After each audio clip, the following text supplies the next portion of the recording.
Nat, Muy, Ya. lo tau nggak ada cerita rumah sakit gaib di Tulungagung? Enggak lagi gue.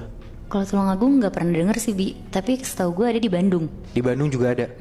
Berarti kayaknya banyak banget ya. Nah, gue juga punya nih satu cerita tentang rumah sakit gaib. Tapi bedanya, ini kejadian di salah satu rumah sakit di daerah Jawa Tengah. Oh, Jadi ini ceritanya tuh belasan tahun lalu. Di suatu malam ada seorang bapak-bapak yang dia tuh mau nemenin istrinya lahiran. Kita sebut aja namanya Pak Eka sama Bu Eka ya.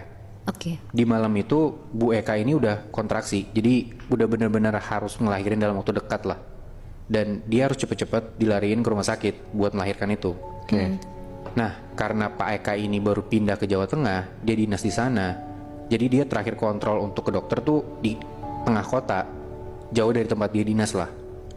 Ya karena malam itu juga bisa dibilang darurat, nggak bisa tuh dia ke kota, takut nggak sampai kan. Akhirnya si Pak Eka ini nanya tuh ke beberapa warga sambil nyetir tuh, tapi nggak ada rumah sakit di dekat situ. Ya ada satu rumah sakit, cuman udah nggak beroperasi rumah sakitnya di daerah tempat dia itu. Pak Eka nyetir pakai mobil sambil bawa istrinya yang udah kesakitan. Dia cari-cari warga sekitar. Udah rada sepi juga karena itu udah sekitar jam 10-an malam. Mereka keluar dari rumah. Oke. Nah, sampailah setelah udah nyetir-nyetir lama, Pak Eka nyampe di depan rumah sakit yang udah tutup ini.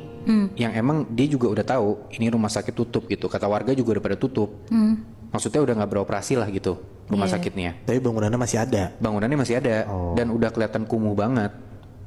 Pas Pak Eka sampai di depan rumah sakit yang udah tutup ini, dia ngeliat ke kiri ke arah si rumah sakit itu. Ya harusnya rumah sakit tutup, rumah sakit nggak beroperasi, udah kosong kan. Nah Pak Eka ini ngeliat di malam itu di depan rumah sakit ini tuh kayak ada satu mobil parkir dan ada beberapa motor di sana. Oh. Dari jauh juga nggak kelihatan ada orang sama sekali. Sempet mikir tuh dia, apa mungkin masih beroperasi kali ya? Karena ngeliat istrinya juga udah makin kesakitan, dia coba deh masuk ke situ. Kali aja bisa kan, ketimbang dia harus nyari rumah sakit lagi jauh, takutnya istrinya nggak selamat juga. Nyampe kota juga soalnya dia pikir, kayaknya istri gue nggak bakal selamat nih kalau sampai kota. Takutnya istrinya dia kenapa-napa, bayinya dia juga kenapa-napa kan gitu. Iya.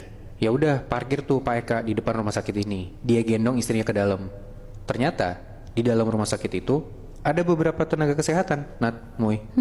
Entah itu dokter atau bukan, Pak Eka juga nggak ngerti.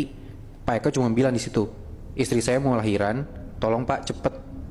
Karena udah, ya dia udah ngeliat istrinya kesakitan banget, udah ngerintih, udah bener-bener pokoknya yang penting istri gue lahiran lah, dibantu gitu.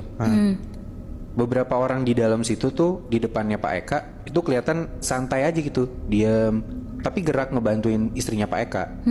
Tanpa ngomong apa-apa, ada satu susternya gitu nyuruh Pak Eka buat tunggu di luar. Jadi kayak gestur tangan tunggu di luar gitu loh. Ya Pak Eka nggak mikir apa-apa. Dia ngehnya cuman, oh mungkin ini tenaga kesehatan nggak gerasak gerusuk karena mereka udah kebiasaan kali ya ngurus pasien yang darurat juga. Iya. Jadi ya udahlah, dia tunggu di luar sekitar 1 jam 2 jam. Gue nggak tahu ya kalau misalkan orang melahirkan tuh berapa lama. Ya intinya singkat cerita si bidannya ini keluar dari kamar itu. Terus Pak Eka disuruh masuk hanya dengan gestur tangan juga, kayak ya intinya Pak Eka ngerti, oh istri gue udah nih ngelahirin, udah aman gitu. Bidannya juga nggak ngomong apa-apa sama sekali. Sampai di dalam ruangan, istrinya Pak Eka melahirkan tuh, alhamdulillah selamat. Tapi Pak Eka nggak ngelihat satupun ada bidan atau tenaga kesehatan sama sekali, apalagi dokter. Loh, di dalam tuh nggak ada, kayak udah kosong aja, udah tinggal istrinya sama bayinya di kayak di apa? Pokoknya bayinya udah ditaruh di satu tempat tidur kecil lah. Ya intinya alhamdulillahnya istrinya Pak Eka dan anaknya yang pertama ini lahir, alhamdulillah sehat-sehat aja dan selamat-selamat aja. Dia lihat istrinya lagi berbaring gitu ya, tiduran, kecapean. Terus di situ Pak Eka nyuruh ya udah istrinya istirahat aja dulu sebentar. Pak Eka mau cari suster yang tadi buat ke tempat administrasinya, mau ngurus pembayaran gitu kan, dan nanya kira-kira istrinya bisa pulang kapan gitu.